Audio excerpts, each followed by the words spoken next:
We know so many people who have cut out gluten from their diet because they think it is the cause of their gut issues.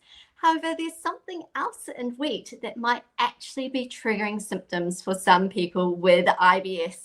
Today, I'm joined by Chloe Valentine. She is a research dietitian with the Monash FODMAP team, and she is here to talk about what's really going on. Now, Chloe, if it's not the gluten in the bread that's triggering those gut issues, what else could it be?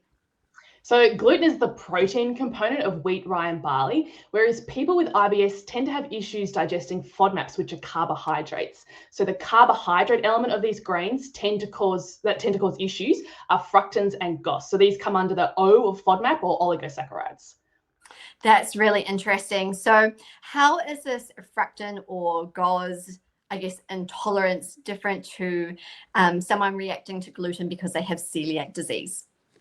So people with IBS have an extra sensitive gut. So when they consume FODMAPs like fructan and GOS, the production of gas and the movement of water in and out of the bowel can cause discomfort and alterations in bowel movement.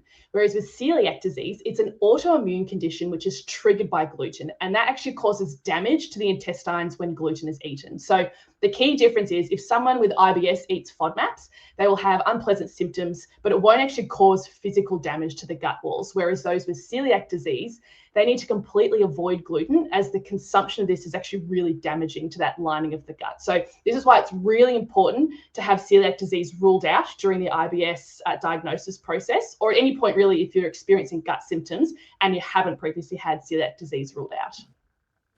That's really, really important information to know. So one is like an immune system and inflammation reaction, whereas the other one, when you have IBS, the reaction's being caused by those gut bacteria fermenting the FODMAP content.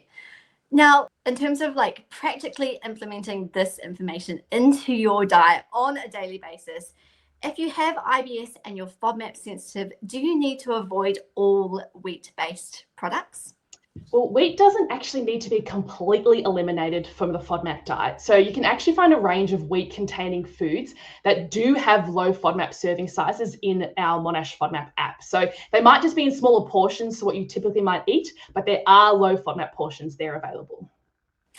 Chloe, can you give us one quick example of this? Like, I think one slice of white wheat bread might be low FODMAP, so you could still have a piece of toast in your day. Exactly right. Yeah, slice of bread, even there's a small amount of like wheat pasta that is actually a low FODMAP serve. Hopefully that gives you a bit of hope. Obviously, when it comes to the low FODMAP diet, it's often not about cutting out a food entirely, but reducing that portion size down to where it becomes low FODMAP. Chloe, thank you so much for your time. It's so good to know that we have more options when you're on the low FODMAP diet. You don't have to cut wheat out entirely. If you want to learn what wheat-based products you can still enjoy, then make sure you check out the Monash University FODMAP Diet app for more information. And you can also find lots of low FODMAP tips on alittlebit.yummy.com.